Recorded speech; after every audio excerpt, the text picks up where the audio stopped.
Today we have on set Julie Brewster, who owns Event Planners of Plymouth. Welcome. We're so happy to have you here today. Hi, thank you. I'm so happy to be here. How long have you been in the business of event planning? So this will be going into my 10th season. Now, have you noticed with being in the business for 10 years, the oncoming of Pinterest, has that changed some things a bit? Yes, Pinterest has been huge. Brides love to present their Pinterest boards to their planners and say, these are the things that I would like. I would like this and that, and I would, sometimes it's a little overwhelming, the amount of things that they want, so that could be the negative part of Pinterest. But just giving people some basic ideas of things outside the box or a way to ignite their passions in a pretty way, I feel like it's perfect for that. What have you seen for trends in the upcoming season, so spring and summer? What are some things that you've seen? So definitely we're going into spring, summer rustic season. I feel like even though it comes to be out in the fall as well, I see a lot of people with the wooden farm tables. They really like to have their weddings outside, gardens, florals. You get the wooden farm tables. I've seen a lot of like greenery and candles. Most people tend to want the same exact thing because that's what's trending on Pinterest and that's what they're seeing. So everybody has the same idea. They want the eucalyptus swag and they want some candles and twinkly lights. It's really pretty. Have you seen that there's less assigned seating as compared to like community style seating? Oh, that's a good question. A lot of people tend to do that at the ceremony now. I see a lot of signs that say pick a seat, not a side, which is probably from Pinterest as well. But as far as seating for dinner, there still happens to be seating. Most people really tend to like a plated dinner. So you're sitting down.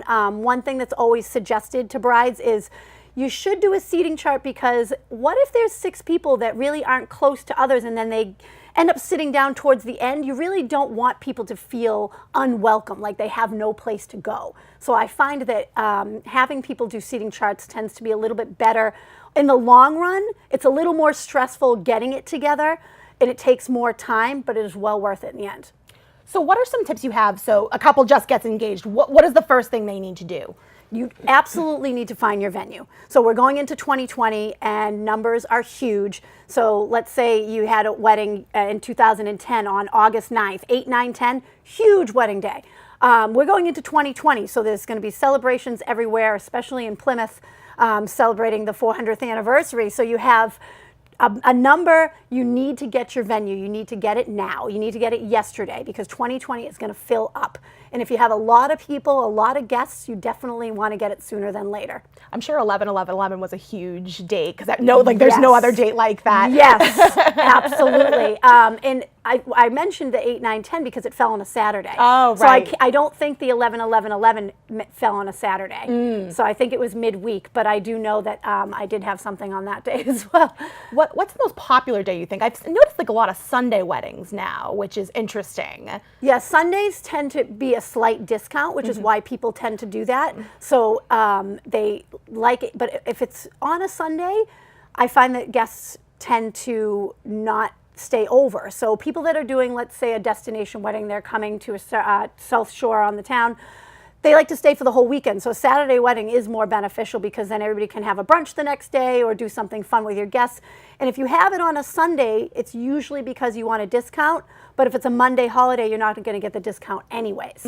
So you mentioned the South Shore. Why do you think people come to the South Shore to have their wedding? What is it about like our geography that makes it kind of an aesthetic place to have a wedding? I mean, the beach, absolutely. The coastline. We have ocean bluffs from here all the way down to Provincetown.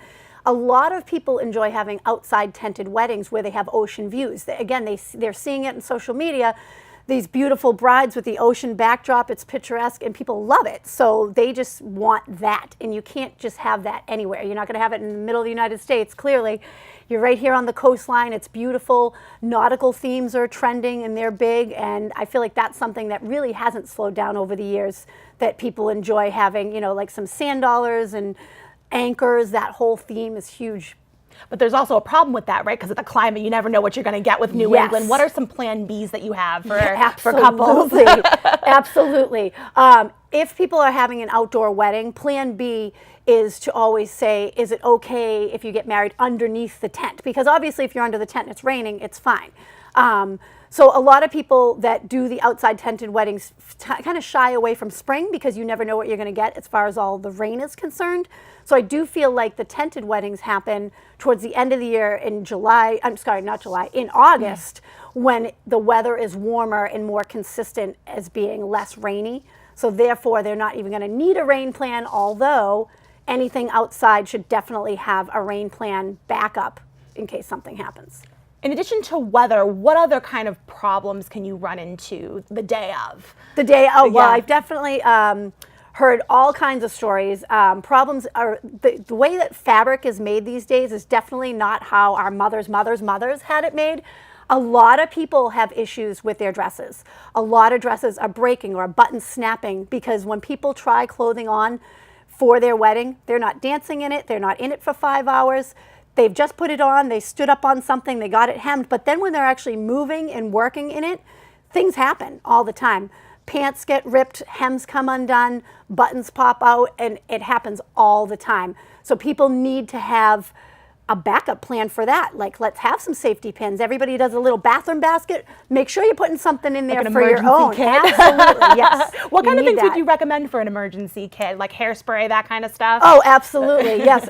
Nail polish is great for all kinds of things. Super glue, believe it or not, is a very, very good one. A lot of times bouquets, something pops out and things happen. I've had people before have little pictures maybe of a deceased loved one and they would have it in and that would pop off. So super glue's been handy. A lot of people like that in their kits for sure. Mints are huge because people tend to forget that right before they're walking down the aisle, you don't want to chew gum, but maybe you felt like you needed that mint before the first kiss.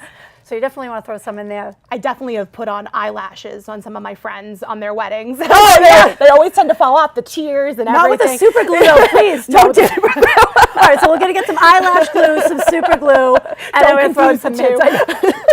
Definitely not. Definitely. The red wine stain remover is pretty awesome, too. Have you ever seen that? No, I've never seen that So it's before. weird because if you get red wine on anything and you're picturing a wedding gown, you spray it, it turns green, but then the minute you wash it with water, the green goes away. So it's pretty cool. Yeah. I think that's a great item to have. So we've heard of the term bridezilla. Is there any tips you have so you don't become a bridezilla? Any ways you can kind of de-stress before your wedding? Yes, I think that every bridezilla should decide what it is that's important to them, okay? So maybe you're becoming a bridezilla because you've bought all these items and you want them displayed on your table a certain way. So you just need, if you are getting married, to give the reins to somebody else. So that's where it's important to maybe have a planner, because a lot of times if they have a best friend, well, she's trying to do this, that, and the other thing, and then things can get stressful. But if they have somebody else helping them, they can get mad at that person. It's not family. They don't have to feel bad. They can be a little bossy because they're paying them, and that's okay.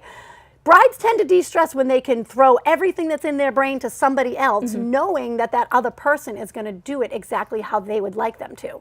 So I feel that most brides, once they pass it on and they feel confident someone else can do that job, then they can relax on their wedding day. And if you don't have a planner, have a supportive team, right? Like Yes. just a friends and family that you know will be in your corner and will support your decisions. Yes, absolutely. And the more that they tell friends or family what they want, the better it would become, because they'll say, you know, let's say she had her best friend do something for her. Her best friend would say, oh, well, I know Susie really wants me to set it up like this and this. It's important to her.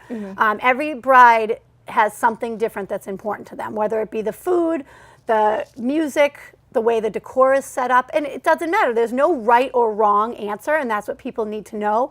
It is really how you would like to have your party with your friends and family while you're getting married to the person that you love. What are some of the most popular seasons, you think? I know summer and spring used to be very popular. Is that changing? I definitely think it's changing and gearing more towards fall. Like we were talking about the weather before. The fall tends to definitely be less rainy, and people are really liking that rustic feel like we were talking about.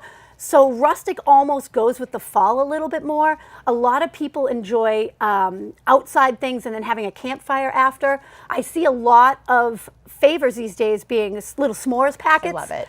Super cute. So everybody grabs it, and then either they're going home or they're hanging out later, and then you already have this little kit of s'mores. And it does double duty, because a lot of times I tell clients that it's really nice if you can find a way to save money by having something do double duty. So for example, you're giving s'mores because you're having a fire, but it is your favor. So you've kind of combined those two things into one purchase. That's excellent. Well, thank you so much for being in the studio today. We really enjoyed you coming in Thank and you. giving It's us great. some tips. Yes, I appreciate it. Thank you so much.